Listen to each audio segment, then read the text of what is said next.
Okay. A day in the park with Wendy Red Star and her daughter Beatrice often includes creative play with a camera. How did that work? Oh, that's pretty cool. It's perfect for storytelling, and that's why I like to take photographs. Keep going, like little faces. All right, you want to see it? Wendy Red Star creates work designed to start a conversation.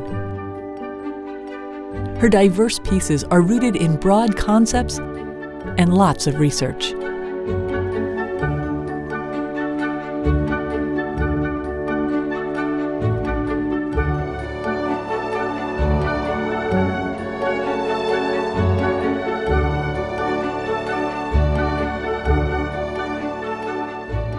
At Montana State University, Bozeman, as an undergraduate, she erected teepees on campus to mark Crow territory. At UCLA, for her graduate project called The Four Seasons, she assembled fake foliage and animal figures, made a dress, and coordinated the framing to look like traditional dioramas.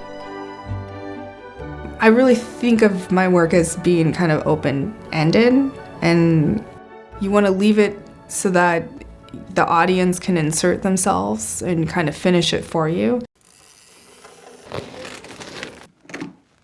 I was approached to do this fashion show. I'm not a fashion person, I'm an artist. My concept was I was going to work with traditional men's hot dance outfit. It's a crow-style dance, and the men have these sort of capes, and they have these feather bustles. They have these bells that go down their leg and around their ankle. That's my inspiration, and I sent them a photo of a hot dancer. They're going to look at it, and what I'm going to come back to them with is not going to look anything like that. Let's try this on for fit, B. Okay.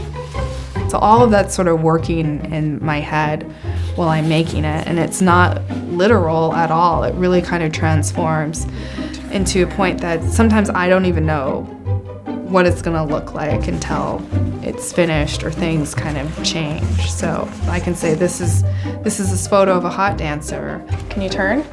But you're going to end up with a blue and gold fringy dress at the end, but it's totally about this hot dancer.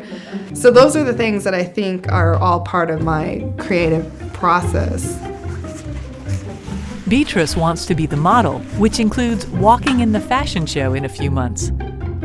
It's really collaborative. It's not me specifically telling Beatrice, well, you're gonna wear these outfits and you're gonna stand and do this. No, she'll come and she'll tell me that this is what I wanna do. Growing up on the Crow reservation, being Crow, things tend to be separated, like, oh, that's a Native person's history, and I know about it, but I don't really relate to it, or it's happening to them. And for me, I kind of like to break that down, and we're all experiencing this history together, and that's very much your history too, not just my history. A couple of years ago, she started a project inspired by this historic photograph of Chief Medicine Crow. It's because I had been seeing Medicine Crow's image all around since growing up on the reservation, and then when I left and took Native American Studies classes, his image kept showing up. And then finally I got a chance to really say, wait a minute, instead of just enjoying the beauty of this image, let's figure out what was happening. Everything she didn't know about the picture intrigued her, so she started researching.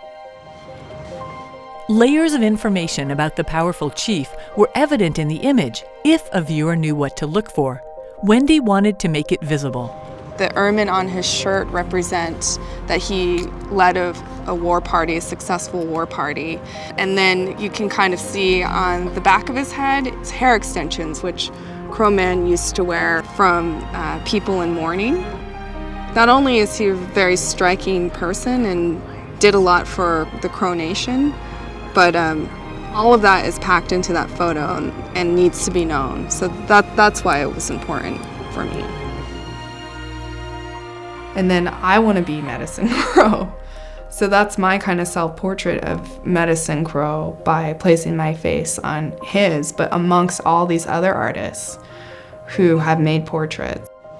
I saw Wendy doing hers. It looked fun. I followed it like a coloring sheet. Beatrice, then 7, added colored designs to another set of pictures. They became part of an exhibition of Wendy's work at Portland Art Museum. I would describe it purple, yellow, green, and orange, and blue, and I would describe it as a work of art. I really try to open it up so that they can say, well, you know, that person's like a human. It's not just like a figure of the past. This is a real human, and here's how it connects to us today. And then we can definitely do that. Yeah, you could do it. Which? It looks easy peasy. What are you gonna wear? The blanket. Wendy is preparing to lead a tour of the Haub family collection at the Tacoma Art Museum as part of the museum's Native Arts Festival. Okay, and then Okay. he's also got an axe. So you want to grab the axe? I think this axe looks more like the one he has. Okay. On the museum tour, Beatrice will dress up in fake Indian artifacts and recreate selected paintings. Wendy will provide deadpan commentary. Sort of like him. Let's see. Don't you think they sort of look alike? Except Yeah. I'm like way colorfuler than he is. Yeah. Oh, So this my one- favorite. Why Claw. is this one your favorite? That guy looks pretty funny. And I get to use my favorite prop. Okay, so B, remember when we're in the museum, you're not gonna say a peep, right? Peep. You'll be the silent muse. Muse? What's a muse?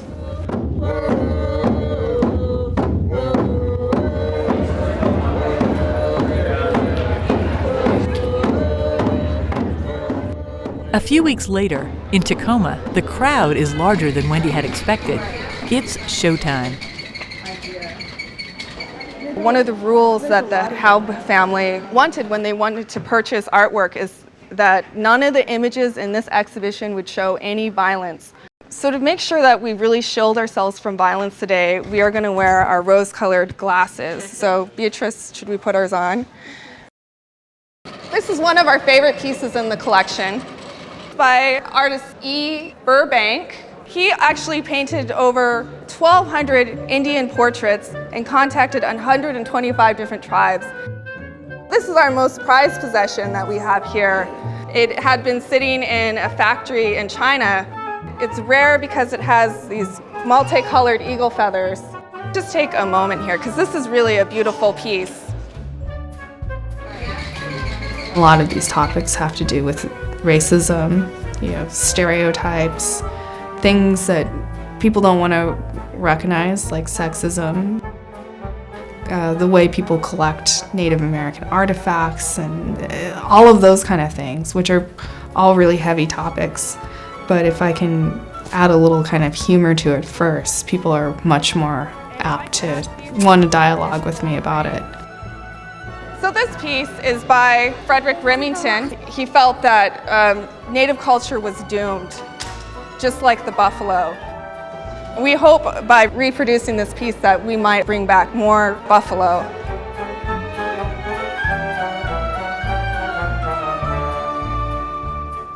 If anything, I want people to kind of walk away with more questions than have anything answered. Mr. Sideburns? So if people are slightly confused, that's fine.